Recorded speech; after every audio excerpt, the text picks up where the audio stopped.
بسم اللہ الرحمن الرحیم۔ اور رزق صرف پیسہ نہیں ہوتا، دل کا سکون، تقوی، اپنوں کی محبت، نماز میں خشوع، اچھی تلاوت، حیا، یہ سب بھی رزق ہوتا ہے۔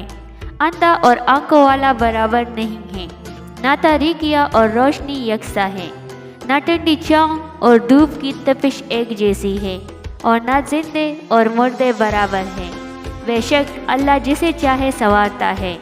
رزق میں اضافہ ہونے لگے تو جھک جاؤ، ڈر جاؤ، کہیں مال کی آزمائش تو نہیں۔ ہاتھ کھول دو، دسترخوان وسیع کر دو اور عاجز ہو جاؤ۔ رزق میں برکت چاہتے ہو تو اللہ کا شکر ادا کرو، کسی کو حقیر نہ سمجھو، کیونکہ راستے میں چھوٹا سا پتھر بھی آپ کے منہ کو بل گرا سکتا ہے۔ 20 دن کے لیے 20 سال کی تربیت کو ضائع مت کرے۔ اگر ہم پھولوں کے اوپر سوئے تو وہ ہماری پہلی رات کہلاتی ہیں، اور اگر پھول ہمارے اوپر سوئے تو وہ ہماری آخری رات کہلاتی ہے، اور یہی ہے زندگی کی حقیقت۔ حضرت علی رضی اللہ تعالیٰ عنہ نے فرمایا، جب رسی سخت ہو جائے تو سمجھ جائے کہ ٹوٹنے والی ہے، اسی طرح جب حالات سخت ہو جائے تو سمجھ لیجئے کہ آسانی آنے والی ہے، اور بے شک ہر مشکل کے ساتھ آسانی ہے۔ وہ چیزیں جو ہم خرید نہیں سکتے، دوست، محبت، امید، خواب، صحت، خوشیاں اور وقت، اپنے دل کی زمین میں بوئے جانے والوں کو بہت احتیاط سے چنیں، کیونکہ بیجوں کا انتخاب کرنا درختوں کو جڑ سے نکالنے سے کہیں زیادہ آسان ہوتا ہے۔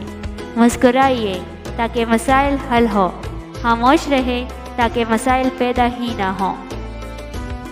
کچھ لوگ کہتے ہیں کہ اللہ کو گن گن یاد کرنے کی کیا ضرورت ہے، یہ بات وہی کر سکتا ہے جو تسبیح کو جانتا نہیں۔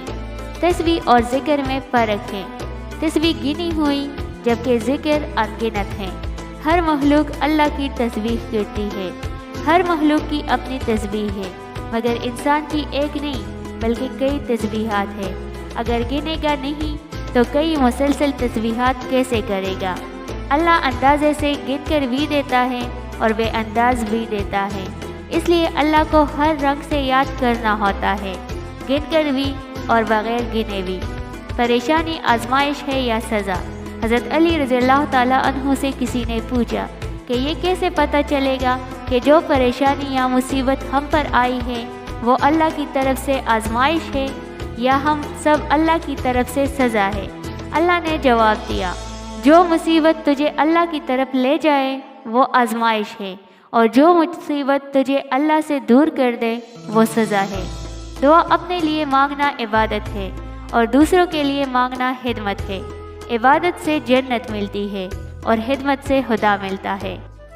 پریشانی تذکرہ کرنے سے بڑھتی رہتی ہے، خاموش رہنے سے کم ہو جاتی ہے، صبر کرنے سے ختم ہو جاتی ہے، اور اللہ کا شکر ادا کرنے سے خوشی میں بدل جاتی ہے۔ کبھی کوئی گلاب سے اس کی خوشبو چھین سکتا ہے؟ کیا کبھی کوئی قزح سے اس کے رنگ چھین سکتا ہے؟ کیا کبھی کوئی ستارے سے اس کا نور چھین سکتا ہے؟ تو پھر ہم یہ بات کیوں نہیں سمجھتے کہ ہمارے مقدر میں جو کچھ لکھا ہے وہ ہم سے کوئی نہیں چھین سکتا۔ جو خوشبو، جو رنگ اور جو نور ہمارے نصیب میں لکھ دیے گئے ہیں وہ ہمیں ضرور ملیں گے انشاءاللہ۔ سچ ہے، انسان ہی انسان کی دوا ہے۔ اگر کوئی دکھ دیتا ہے تو کوئی سکون بن جاتا ہے، کوئی نفرت کرتا ہے تو کوئی محبت دے کر حساب برابر کر دیتا ہے، کوئی رلاتا ہے تو کوئی ہنساتا ہے، کوئی ٹوکر لگا کر گرا دیتا ہے تو کوئی بے تحاشا محبت دے کر سہارا بن جاتا ہے۔ یہی خوبصورتی ہے زندگی کی، ہر درد پہن لینا، ہر خواب میں کھو جانا، کیا اپنی طبیعت ہے ہر شخص کا ہو جانا۔ شہر بسا لینا بچھڑے ہوئے لوگوں کا، پھر شب کے جزیرے میں دل تام کے سو جانا۔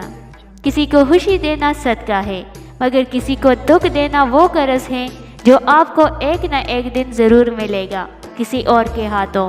ماں باپ کی قدر کیا کرو، جب یہ دنیا سے چلے جائے تو رونق کے ساتھ لے جاتے ہیں۔ دنیا میں کچھ حادثے ایسے ہوتے ہیں جو سمجھا دیتے ہیں کہ ماں باپ کے سوا کوئی مخلص نہیں ہوتا۔ ریس میں جیتنے والا گھوڑا نہیں جانتا کہ کامیابی کیا ہوتی ہے، وہ دوڑتا ہے تو صرف اپنے مالک سے ملنے والی تکلیف کی وجہ سے۔ تو آپ بھی اپنے آپ کو تکلیف میں پاؤ تو سمجھ جانا کہ تمہارا مالک چاہتا ہے کہ جیت تمہاری ہو۔